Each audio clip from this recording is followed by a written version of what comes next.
moi, comme beaucoup d'autres professionnels de la santé mentale, considère que la paresse n'existe pas. Et je vais vous expliquer pourquoi.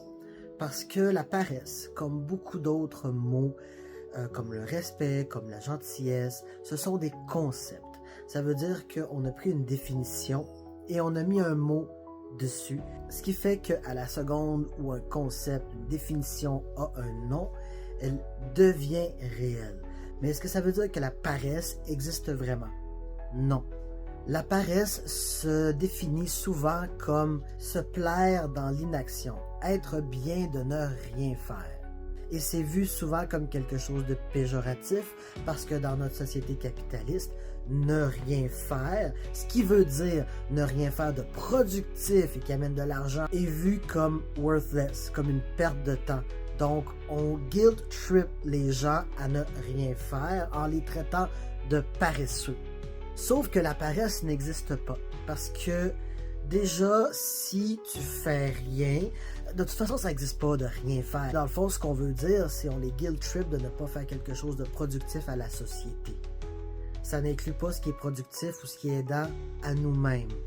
Les gens avec un TDAH ont beaucoup de difficultés à commencer des tâches, à continuer de faire la tâche et à terminer la tâche. Souvent, ça va être vu comme des gens qui sont paresseux parce qu'ils ont l'air d'être bien à rien faire.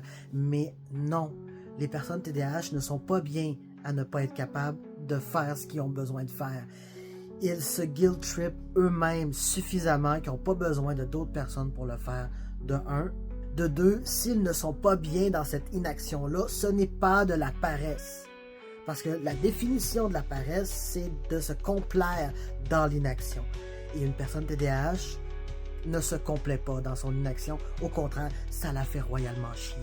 Donc, ce n'est pas de la paresse. Et si moi, je décide qu'aujourd'hui, je fais rien de productif à la société, je passe ma journée à jouer à des jeux vidéo puis à écouter la télé, est-ce que je vais avoir l'air de quelqu'un de paresseux parce que je fais rien? Encore une fois, non, parce que c'est du self-care, c'est du temps pour moi. C'est pas de la paresse de prioriser mon bien-être. La paresse, c'est uniquement un outil pour rendre les gens coupables de ne pas assez travailler. Point.